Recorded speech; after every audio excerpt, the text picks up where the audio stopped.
하나님의 말씀 읽겠습니다. 시편 2편 1절에서 12절 말씀입니다. 어찌하여 이방 나라들이 분노하며 민족들이 헛된 일을 꾸미는가?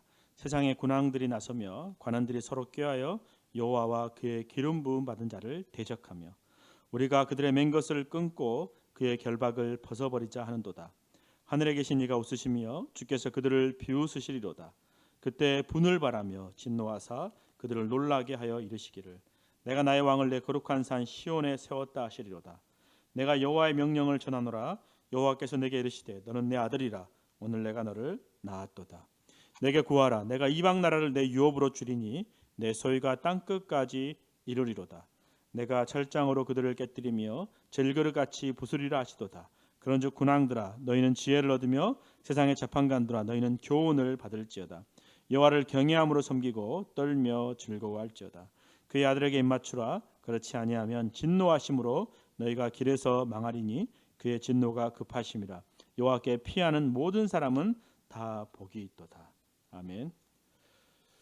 시편은 모두 150편으로 이루어져 있습니다. 150편의 시가 아무런 연관성이 없이 나열된 것은 아닙니다. 시편 전체가 서로 연관성을 가지고 잘 짜여져 있습니다. 이 전체 시편 가운데 1편, 2편이 서론에 해당하는 시입니다. 시편 1편 1절에서 복 있는 사람으로 시작하고 시편 2편 12절 맨 마지막에 모든 사람은 다 복이 있다 이렇게 마치고 있습니다. 또 1편 6절에 이러이러한 사람은 망한다, 악인은 망한다 이렇게 하는 말씀으로 마치고 시편 12편도 역시 악인은 망한다, 이러이러한 사람은 망한다라는 말씀으로 마치고 있습니다. 시편 2편은 시편 1편에서 말씀하고 있는 의인과 악인의 비교를 계속하고 있습니다. 시편 2편에서 죄인들은 더 구체적이고 적극적으로 행동합니다. 여호와의 기름 부음 받은 자를 대적하는 것이죠. 다른 한편으로 시편 1편의 의인 역시 더 구체적이고 명확해집니다. 그는 하나님의 아들로 하나님은 모든 세상을 다스릴 권위를 그에게 주십니다. 세상은 하나님의 기름 부음을 받은 메시아를 대적하지만 의인들은 그를 믿음으로 하나님이 주시는 복을 받게 됩니다. 이 시편 2편의 목적은 그리스도를 대적하는 것이 얼마나 어리석고 헛된 것인지를 알려주는 것이죠. 세상은 모든 것을 동원해서 하나님과 그의 아들 예수 그리스도를 대적하지만 결국 하나님은 당신의 아들 예수 그리스도를 통해서 모든 곳에 하나님의 나라를 세우실 것입니다. 이 사실이 이 땅을 믿음으로 살아가고 있는 저와 여러분에게 큰 위로와 소망이 됩니다. 이 시편은 다윗이 지은 시입니다. 다윗이 지은 시 다른 시와 같이 다윗의 시라고 되어 있지는 않습니다. 그럼에도 불구하고 이 다윗의 쓴 시로 받아들일 수 있는 것은 신약 성경에서 다윗의 시라고 말하고 있기 때문입니다. 신약 성경 사도행전 4장 25절 26절에 보면 오순절에 사도 베드로와 요한이 풀려 나온 후에 교회가 이 사건에 대해서 찬양하면서 이 시편의 말씀을 인용하였습니다. 또 주의 종 우리 조상 다윗의 입을 통하여 성령으로 말씀하시기를 어찌하여 열방이 분노하며 족속들이 허사를 경영하였는고 세상의 군왕들이 나서며 관리들이 함께 모여 주와 그리스도를 대적하도다 하시니로소이다. 자, 다윗의 입을 의탁하사 성령으로 말씀하시기를 이라고 말씀하시면서 다윗이 시편 2편을 쓴 것을 사도행전이 알려주고 있습니다. 이러한 이 시는 4개의 주제를 중심으로 4개의 연으로 구성이 되어져 있습니다. 그 첫 번째 연은 그리스도의 통치를 거부하는 자들에 대해서 1절부터 3절까지 말씀하고요.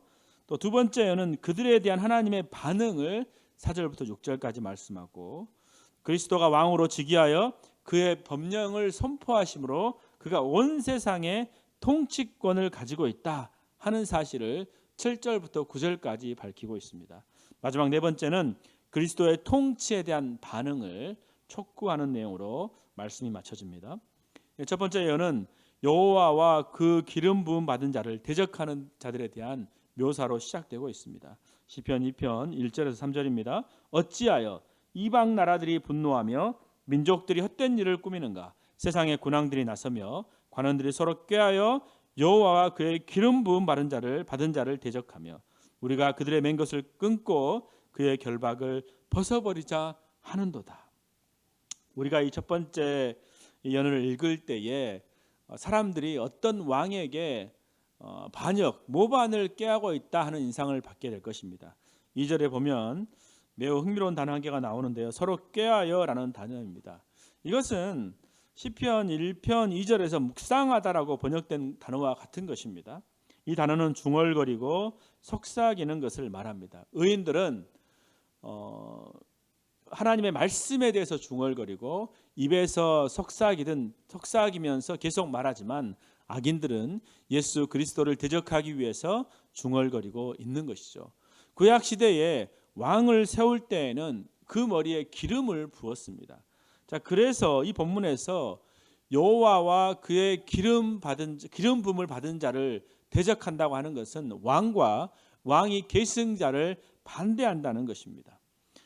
이러한 이유에서 이 시를 왕의 즉위시 이렇게 부르기도 합니다. 자, 그러면 이 본문에서 이 왕의 즉위는 누구를 의미하는 것일까요? 누가 여호와의 기름 부음을 받아 왕으로 즉위하냐는 것이죠. 이 본문에서 그 기름 부음을 받은 자는 1차적으로 다윗 자신이나 솔로몬이라고 할 수도 있지만 또 동시에 다른 어떤 분을 가리키기도 합니다. 자, 구약 시대에 다윗 왕국의 계승은 특별한 의미를 가지고 있습니다. 1차적으로 다윗이나 솔로몬이지만 이들은 동시에 예표의 사람들이기 때문에 다윗의 혈통으로 오셔서 하나님 나라를 이루실 메시아를 예표하는 것이죠. 우리가 구약을 읽을 때에 이러한 관점을 가지고 읽을 수 있어야 합니다. 왜냐하면 구약은 예수님에 대한 기록이기 때문입니다. 그래서 본문이 어떤 방식으로 그리스도와 연관되는지 살펴볼 필요가 있습니다. 2절에 보면 뭐라고 하고 있습니까? 그의 기름 부음을 받은 자 이렇게 말하고 있습니다. 기름 부음을 받은 자라는 단어는 히브리어로 메시아입니다. 그래서 이 본문에서 여호와와 그 기름 부음 받은 자를 대적한다는 것은 1차적으로 다윗이나 솔로몬을 의미하기도 하지만 궁극적으로 다윗의 직무가 예표하는 분으로, 즉 왕으로 오실 그리스도를 반대하고 대적한다는 것을 알 수가 있습니다. 그런데 오늘 기름 부음을 받은 자, 예수 그리스도를 대적하는 이들이 어떤 특정한 나라나 대륙에 구간되지 않습니다. 백성과 지도자들, 상류층, 하류층, 세상의 어느 나라에서든지 예수 그리스도를 대적합니다. 왜냐하면 이 반역은 예수 그리스도를 대적하는 이 행위는 아담에게서 우리 모두가 물려받은 죄의 속성에서부터 나오는 것이기 때문입니다. 이 반역의 핵심은 메시아를 대적하는 것입니다.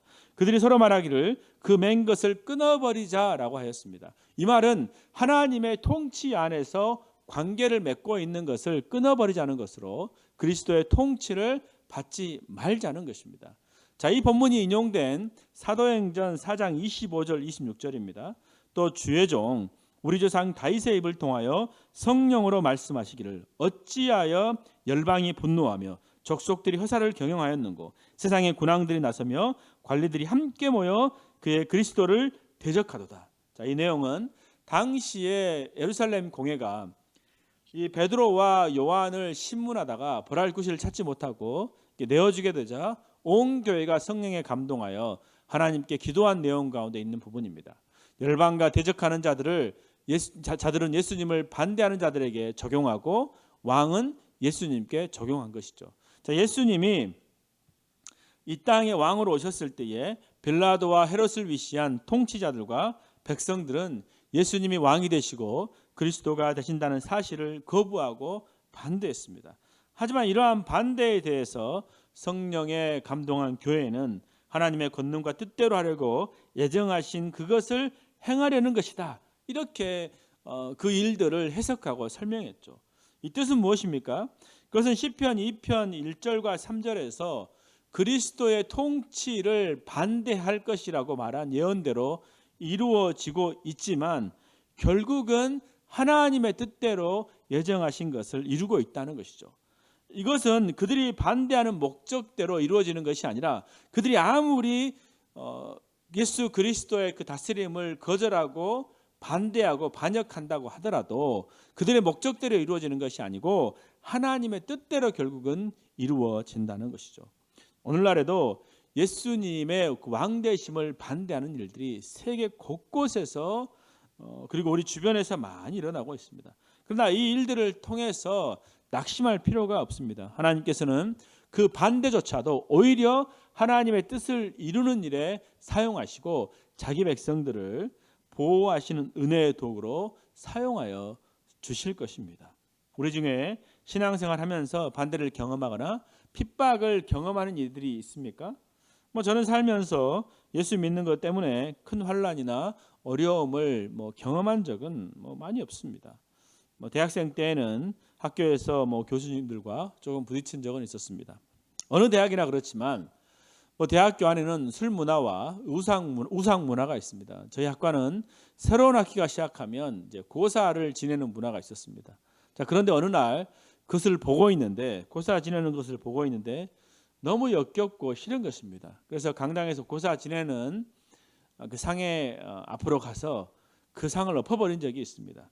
정말 그때 학과에서 난리가 났었죠. 미안한 마음도 있었지만 엎어져서 뒹굴고 있는 이 돼지 머리를 보면서 참 마음이 얼마나 시원하던지요. 그 일로 어려움은 있었지만 학교 졸업은 다 했습니다. 그 사건 이후로 불편해하는 사람들도 많았지만 오히려 학과에서 복음 전하는 것은 더 쉬워졌습니다. 그러면 왕으로 오신 그리스도를 반대하는 자들에 대해서 하나님은 어떤 반응을 보이실까요? 시편 2편 4절과 6절의 말씀을 보십시오. 하늘에 계신 이가 웃으시며 주께서 그들을 비웃으시리로다. 그때 분을 바라며 진노하사 그들을 놀라게 하여 이르시기를 내가 나의 왕을 내 거룩한 산 시온에 세웠다 하시리로다. 하나님께서는 그와 기름 부음 받은 자인 그리스도의 통치를 반대하고 거역하는 자들에 대해서 분명한 태도를 보여주시고 있습니다. 성경에서 유일하게 하나님이 웃으시다라고 말하는 부분이죠. 자, 피조물 들은 인간들이 하나님 앞에 우리는 당신이 보낸 아들 예수 그리스도를 거부한다며 손을 흔들 때에 하나님께서는 그들의 행동이 너무나도 어리석은 것이기 때문에 비웃고 계십니다. 뿐만 아니라 하나님은 분을 발하여 진노하시고 있습니다. 하나님께서 진노하시는 것은 그리스도의 왕되심을 거부하고 그의 통치를 받아들이지 않는 것은 옳지 않다 하는 것을 보여주고자 하는 것이죠. 하나님의 진노는 항상 심판과 관련되어 나타나는데 하나님의 말씀 듣기를 거부하고 하나님의 일을 멸시하는 자들에 대하여 행해지는 하나님의 태도입니다. 자, 그래서 하나님께서는 하나님을 반대하는 자들을 놀라게 하시면서 내가 나의 왕을 내 거룩한 산 시온에 세웠다 이렇게 말씀하십니다. 자, 거룩한 산 시온은 성전이 있는 것이고 왕의 보좌가 있는 것입니다. 처음에 시온은 예루살렘과 동일한 의미로 사용되었습니다. 하지만 이 의미는 상징적인 의미로 더 많이 사용되어 하나님이 통치하시는 장소적인 의미로 사용이 되었습니다. 그래서 이 말씀은 그리스도가 왕이 되어 여러 왕들과 백성들을 다스릴 것이고 모든 국가가 사람들이 반대하여도 모든 국가와 사람들이 반대하여도 그리스도를 왕으로 세우실 것이라는 말이죠. 하나님께서 그의 왕국을 세우시면 어떤 민족이나 인생들이라 할지라도 그 왕의 명령에 복종해야 합니다. 왜냐하면 하나님께서 그들의 행동을 비웃으시고 그리스도를 왕으로 세워 그들 앞에 복종하게, 그들이 하나님 앞에 그리스도 앞에 복종하게 하실 것이기 때문입니다. 이제 세 번째 예언에서는 기름 부음을 받은 자가 왕이 되어 그의 통치권을 행사하실 것이라는 사실을 선언하고 있습니다. 시편 2편 7절과 9절 말씀을 보겠습니다. 내가 여호와의 명령을 전하노라. 여호와께서 내게 이르시되 너는 내 아들이라. 오늘 내가 너를 낳았도다. 내게 구하라. 내가 이방 나라를 내 유업으로 주리니 내 소유가 땅끝까지 이르리로다. 내가 철장으로 그들을 깨뜨리며 질그릇같이 부수리라 하시도다. 2절에서는 그리스도께서 왕적인 권위를 가지셨고 또 열방을 유업으로 받으셨다는 사실을 선언하고 있습니다. 그래서 그리스도가 왕으로 즉위하셨다는 것이죠. 시편 2편 7절에 너는 내 아들이라 오늘 내가 너를 낳았도다 라는 말은 여호와 하나님께서 왕권을 기름 부음 받은 자이신 그리스도에게 그 하나님의 왕권을 기름 부음 받은 자인 그리스도에게 주셨다는 말입니다. 자, 그래서 너는 내 아들이라 라는 말은 하나님께서 그리스도를 왕으로 선택하셔서 백성을 통치할 것이라는 의미다 하는 것을 알 수 있습니다. 자, 그런데 오늘 우리가 생각해야 할 내용 중에 가장 중요한 것은 이 본문이 신약의 그리스도에게 어떻게 적용되고 있느냐 하는 것이죠. 신약에서는 예수님이 어떻게 온 세상을 다스리는 권세를 가지게 되었는지를 밝혀주는 것이 사도행전 13장입니다. 사도 바울이 안디옥의 한 회당에서 설교할 때에 예수 그리스도의 어떤 십자가의 부활의 당위성을 성경의 가르침과 관련하여서 설명을 하는 가운데에 이 말씀을 인용합니다. 사도행전 13장 33절과 34절은 이렇게 말씀합니다. 하나님이 예수를 일으키사 우리 자녀들에게 이 약속을 이루게 하셨다 함이라. 시편 둘째 편에 기록된 바와 같이 너는 내 아들이라 오늘날 너를 낳았다 하셨고 또 하나님께서 죽은 자 가운데서 서서 일으키사 다시 썩음을 당하지 않게 하실 것을 가르쳐 가라사대 내가 다윗의 거룩하고 기쁜 은사를 너희에게 주리라 하셨으니. 우리가 이 말씀을 통해서 확실하게 알 수 있는 사실은 그리스도께서 십자가에서 죽으시고 부활하심으로 온 세상을 다스리는 왕권을 받으셨다는 것입니다. 사도 베드로도 오순절 행한 설교의 결론으로 이렇게 말합니다. 그러므로 이스라엘 온 집이 알지니 너희가 십자가에 못 박은 이 예수를 하나님의 주와 그리스도가 되게 하셨느니라. 그래서 너는 내 아들이라 오늘날 너를 낳았다라고 하시는 말씀은 무력으로 왕권을 가지고 통치하시고 다스린다 하는 의미가 아닙니다. 그러니까 무력으로 왕권을 가진다는 의미가 아니죠. 십자가의 부활과 그 부활로 말미암아 하나님의 아들로 증명되셨고, 그러니까 인정되셨고 온 세상을 통치하는 왕권을 가지셨다는 것입니다. 그래서 주님이 왕권을 가지셨다고 하는 것은 세상의 왕들이 무력으로 가지고 있는 것과는 전혀 다른 것이죠. 자, 그런데 본문은 하나님께서 그리스도에게 왕의 권위만이 아니라 왕직을 수행할 수 있는 나라들도 주실 것이라고 말씀하고 있습니다. 자, 주님이 십자가에 죽으셔서 우리를 구원하시면 우리의 왕이 되셨습니다. 그런데 하나님은 그 왕에게 나라도 주신다는 거죠. 이 나라를 유업으로 받는다는 말은 모든 나라가 그의 그 왕의 통치권 아래 있다 하는 것입니다. 이러한 예언의 말씀은 메시아이신 그리스도에게만 관계되는 것이죠. 그의 통치권은 바다에까지 이르고 강에서 땅끝까지, 성경은 뭐라고 말합니까? 내 소유가 땅끝까지 이르겠다, 될 것이다, 이렇게 말씀하고 있습니다.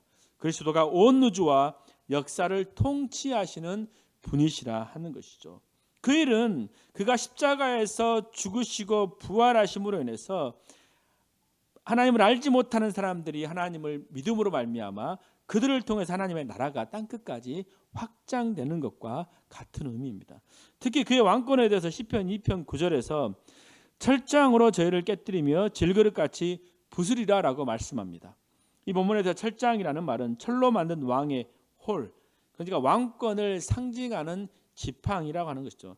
영어로는 로드 오브 아이런인데, 그래서 철장으로 저희를 깨뜨리며 질그릇같이 부순다는 말은 그리스도가 왕권을 가지고 그를 반대하는 자들을 심판하고 그리스도의 왕되심을 거부하는 자들에 대해서 심판하신다는 의미입니다. 그래서 이 말씀은 그의 직위를 반대하는 자들에 대하여서는 그의 통치권을 가지고 질그릇같이 부수어 버리시지만 동시에 왕권을 가지고 다스리신다 하는 의미가 있는 것이죠. 오늘날 이 시대에 왕권을 행사하는 사람들의 잘못된 이미지 때문에 그리스도가 왕이 된다는 어떤 이 사실이 얼마나 놀라운 축복인지 실감하지 못하는 분들이 많이 있습니다. 그러나 그리스도께서 왕권을 가지고 온 우주와 역사와 우리를 다스린다고 하는 것은 우리에게 얼마나 큰 위로가 되는 말씀인지를 알아야 하는 것이죠. 하나님께서 어찌하든지 간에 나의 삶과 함께 해주시고 그 예수 그리스도께서 나의 인생을 책임져 주신다 하는 것입니다. 우리의 왕이신 그리스도는 세상의 왕과 다르게 그의 왕권을 가지고 우리를 다스려 주시는데 우리 인생들의 저와 여러분의 하나님의 자녀들의 삶을 책임져 주신다 하는 것이죠. 이제 마지막 세 번째 예언에서 다윗은 이러한 왕권을 가지신 그리스도의 통치를 받아들이고 순종하도록 권면하고 있습니다. 다른 말로 하면 왕권을 가지신 그리스도와 우리와의 관계를 설명하고 있다 할 수 있습니다. 시편 2편 9절과 12절의 말씀입니다. 그런즉 군왕들아 너희는 지혜를 얻으며 세상의 재판관들아 너희는 교훈을 받을지어다. 그의 아들에게 입맞추라. 그렇지 아니하면 진노하심으로 너희가 길에서 망하리니 그의 진노가 급하심이라. 여호와께서 피하는 모든 사람은 다 복이 있도다. 시편 기자는 이 시의 결론으로 그리스도를 반대하는 자들에게 한 가지 희망을 보여주시는데 사실 이 말은 심판에 대한 말씀이라기보다는 하나님의 은혜의 초청이죠. 왜냐하면 이 권면을 받아들이고 왕이신 그리스도 앞에 나오면 하나님의 구원을 얻게 될 것이기 때문입니다. 그리스도를 보내신 하나님의 통치 원리를 받아들여야 하고 그를 섬김으로 기뻐해야 한다 하는 것이죠. 여기서 입을 맞춘다 하는 것은 구약시대나 고대 근동에서 존경심을 가지고 왕에게 복종하겠다는 어떤 충성의 표시로 사용이 되었습니다. 왕의 통치를 받아들이고 복종하겠다는 것을 의미하는 행동이죠. 자, 그러면 그 아들에게 입맞춘다라는 말씀의 의미는 무엇일까요? 하나님이 세우신 왕이신 그리스도의 통치를 받아들이고 나는 그 주님께 복종합니다라는 뜻이죠. 여기에서 우리가 구원을 받을 수 있는 확실한 방법이 이것임을 보여주고 있는 것이죠. 그것은 바로 왕이신 그리스도의 말씀을 듣고 순종하고 그가 왕이심을 깨달아 예수 그리스도를 나의 구주로 주인으로 모시는 것입니다. 그래서 그의 통치를 경험하는 것이죠. 특별한 왕으로 오신 예수 그리스도는 우리를 대신하여 십자가의 죽으심으로 왕이 되어 주셨습니다.